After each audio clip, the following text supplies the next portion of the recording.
Yeah, Jan, wanted to just ask about kind of what you felt like, well, maybe not went wrong, but what led to UNI being able to get back into the game, and then what were you guys able to do at the very end to make sure that you were able to pull out the win? I mean, thank you. I would like to say what went right is Maya McDermott. I mean, uh, we can really critique. I think sometimes we do that a lot, both ways. Is like, man, what'd you do? What'd you do? And we don't give enough credit to greatness. That was great. We were trying to switch. We were trying to do a lot of different things. But when Maya gets on a roll, listen, I love that kid. I recruited the heck out of her up until, her and Caitlin were the same age. And she just is a winner. And, it's that $1,000,000 question, can kids that small, right? But she just is she's a great kid. My spouse is friends with her, parents, we are. So she just had a really great performance in the second half. We got a little complacent in the second quarter, and that's where it became close.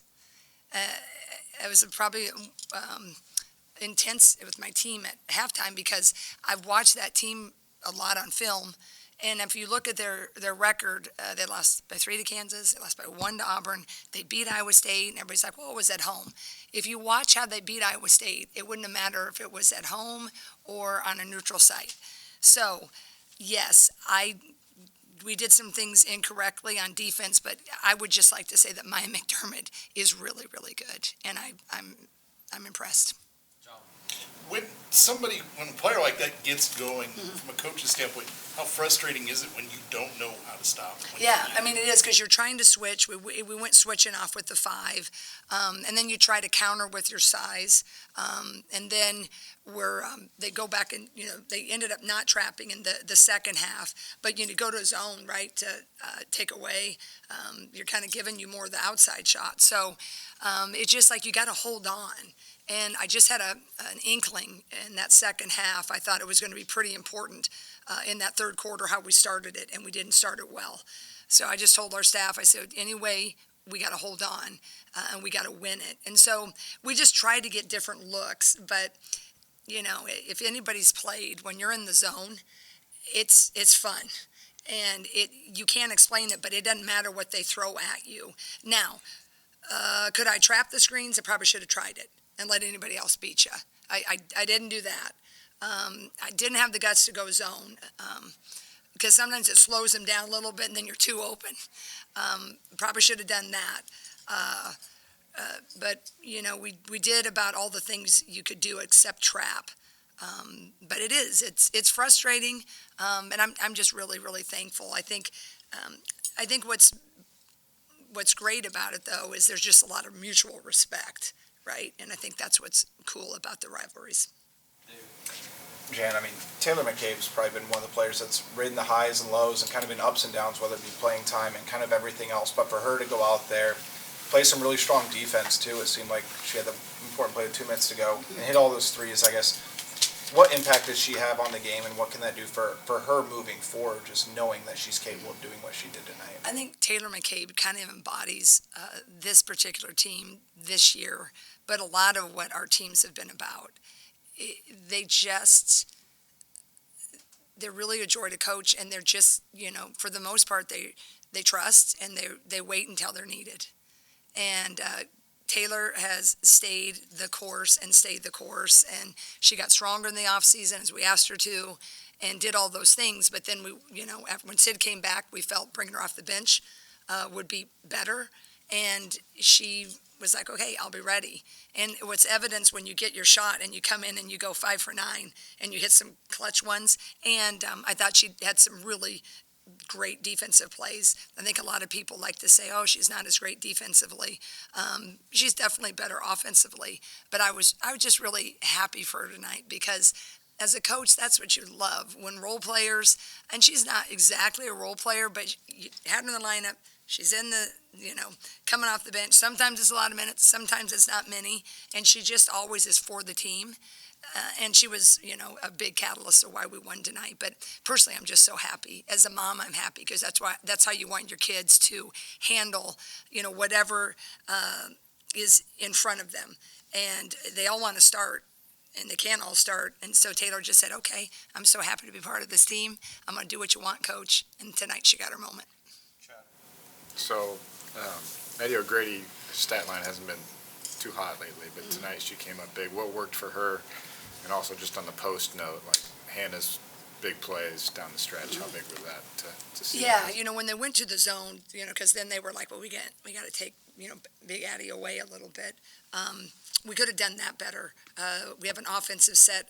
We hadn't looked, we didn't hit the angles right when we should have hit Addie. I think we could have increased that, our cushion a little bit in the third. But we hadn't faced a lot of just zone, right? You can face it in practice, but until you get when the lights are on. So we kind of forgot to look at the angles. But Addie, tonight, I think, they had her, doubled her a little bit, but we got her in the first half, especially kind of from the top end, and she was able to kind of, make some moves. And I think she just got a little bit tougher this week, I think. I just thought she just had a little grittier. She didn't really like how she performed, but I think she had that confidence that we just stayed steady. And I think when we stayed steady, then she stayed steady, right? I think sometimes the kid, when they don't have a game, they're kind of looking over their shoulder. What was going to happen? Well, nothing. You just need to perform a little better. And tonight she did. Jan, you and Iowa State both play Northern Iowa and Drake. And Tanya was in here earlier, and I think she expressed appreciation for that. There's risk involved. Why do you do it? What value do you see in it, and will this continue indefinitely? Well, I think women do it because, we've appreciated the fan bases always so much, I think. The women's game, I think people have appreciated it over the years because I think women play with a tenacity and a joy, and they compete really hard. And all my years that I was always trying to get fans to watch us, whether it was at Drake or here, is what I was trying to always sell the point, I guess, is like, okay, I know the men's game is popular in the pros, and I know everybody flocks to the men's games, but if you really appreciate someone pushing towards a goal and being so passionate and working with their heart and soul, you can appreciate the women's game. And so when we got fans to kind of like, hey, you know what, they are working pretty hard. Didn't think anything away from the men. And this is where I'm going with it. So the fans, they really have been enjoying women's basketball for the spirit, in my opinion, of which the game has always been played. It wasn't ever a business like I think the men's side has been for a long time, right? So the risk when you play these, and it is risk, and this is no disrespect, but when we were at Drake too as coaches, and I love the mid-majors, I believe in them, but when you're the big guy, you're supposed to win. And so then everybody is like, they can't wait for the game because then the people can't wait for the big guys to fail. And if the little guys get close, it's like, way to go, little guys, right? And so then you play it, and then as the men's game, they get better and better. Look how good UNI is, right? Women. It's like the risk of when you play an in-state mid-major is a lot different than you play a mid-major from Ohio because you don't recruit half of the roster. So Bill and myself and Tanya and Allison, we're recruiting like crazy because we build our teams typically. So we continue to play it. I think the fan bases might riot. But B, I think there's, it's sport. It's local. It kind of makes sense, right? You're right down the road. It's tough. It's interesting. I mean, look at our room. A lot more fans, coverage on a journalism, not fans, journalists. So, yeah, your business sense is like, yeah, can you give me a mid-major from Virginia? Because the emotional toll it takes. But then the understanding of how this state supports its women, I understand the importance of it. But I see both perspectives, but I think fans are starting to maybe. I know Bill had a comment when he played there. Heck, I'm very thankful we played here tonight. I was concerned about this game from the minute I started seeing UNI play. So I think that. I just think it's,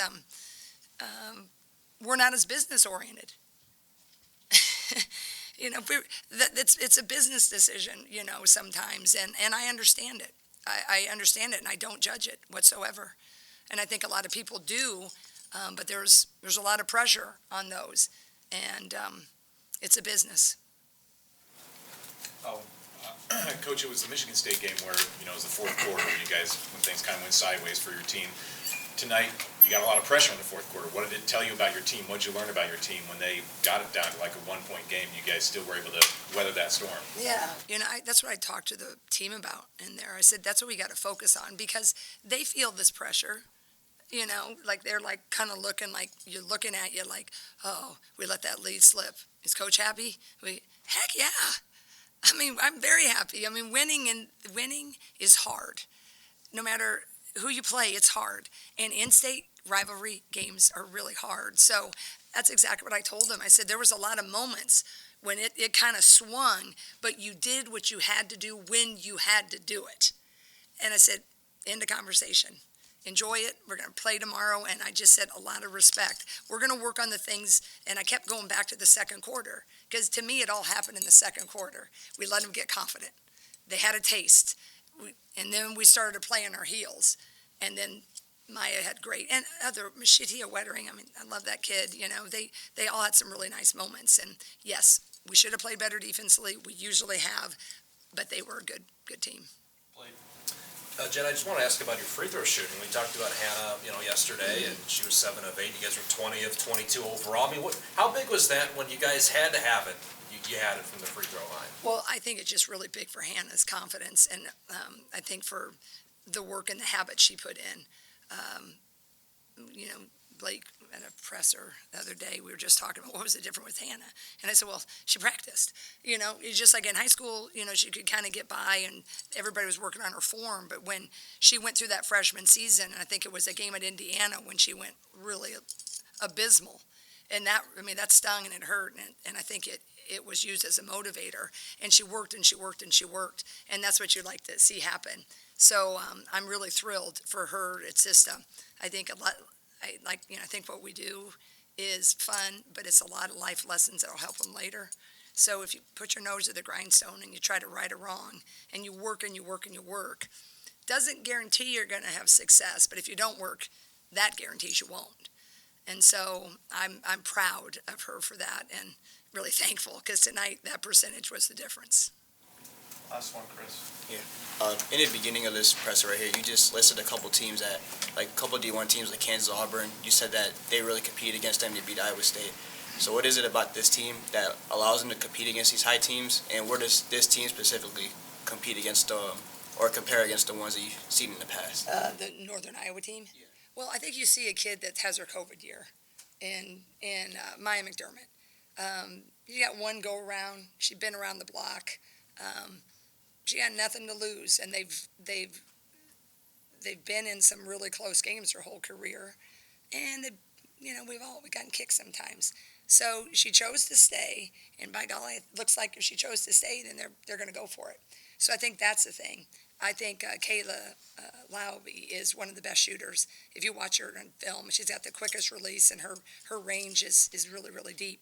So they're senior veteran leaders, and I think they've their stuff. It's a lot of their same stuff over the years. They've added a few more staggers and flips and just different. It's almost like misdirection in football.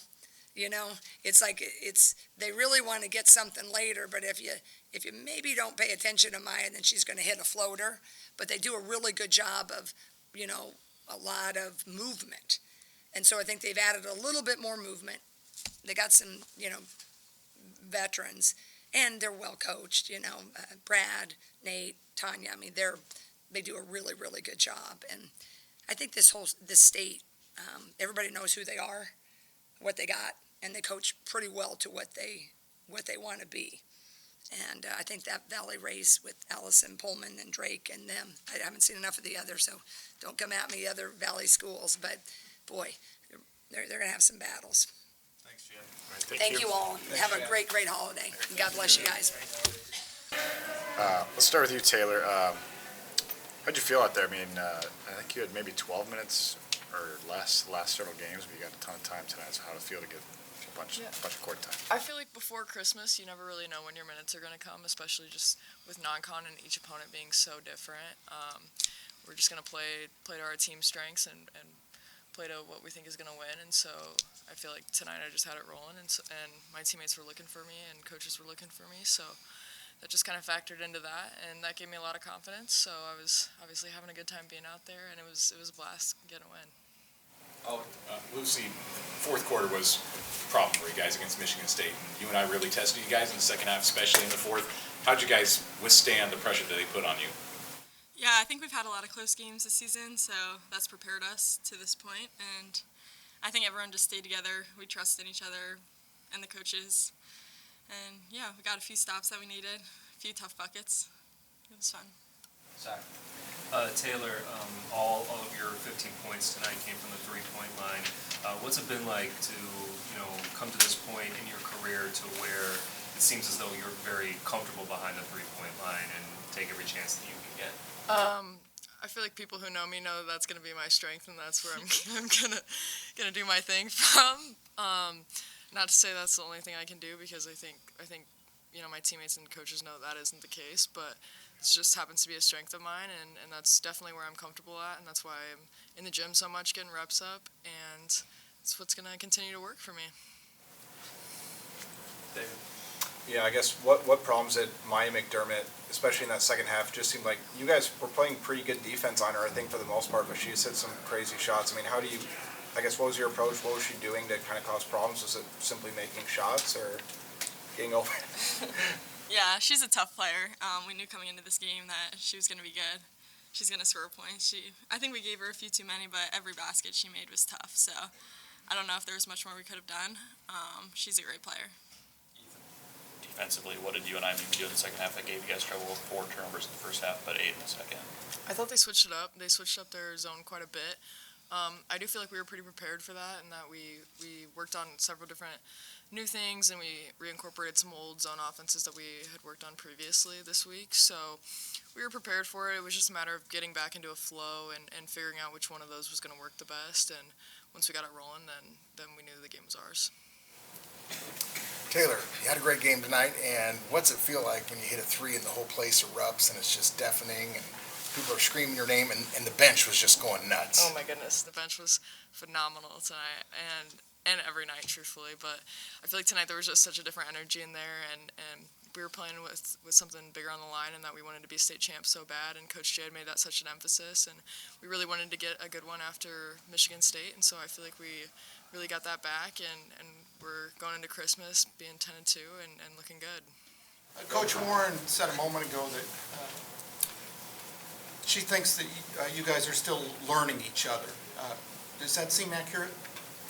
Yeah, I mean, we have a lot of new people every day. We get to play with each other more, and yeah, I think we'll just keep growing. Kyle and then Chad. Yeah, I just wanted to ask either of you, I guess, what kind of did you guys feel like led to UNI being able to get back into the game? And then what were you guys able to do at the end to make sure that you didn't fully allow them to come back? I think they're an outstanding shooting team. I think we've seen that through stats and just where they're ranked at across the country in terms of that. And so you can never let a team like that get too close, because they're always going to be able to shoot their way back into it. And they're going to have spurts where they start making some shots, and obviously they did. But we didn't falter, and we kept changing things up and trying different stuff. And so I really do feel like we were in control for the most part the whole time. And I think that we're getting better and better in late game situations. Last one, Chad. Yeah, Lucy, wasn't Taylor like one of the first people you met here or like hung out with? Pretty Yeah. much? Okay. You guys, what does it mean when she's heating up like that, and what could it mean for your team? Yeah, it was really fun. I think I had 2 or 3 assists just to Taylor, so that's really fun. I know it's going in every time. Yeah, no, it's great when she's hitting, and it's really hard to defend all of us. If Taylor's hitting her shot, then you have to run out, and she's a great passer too, so yeah, it was fun. Thanks, man. All right, thank you. Thank you. Thanks.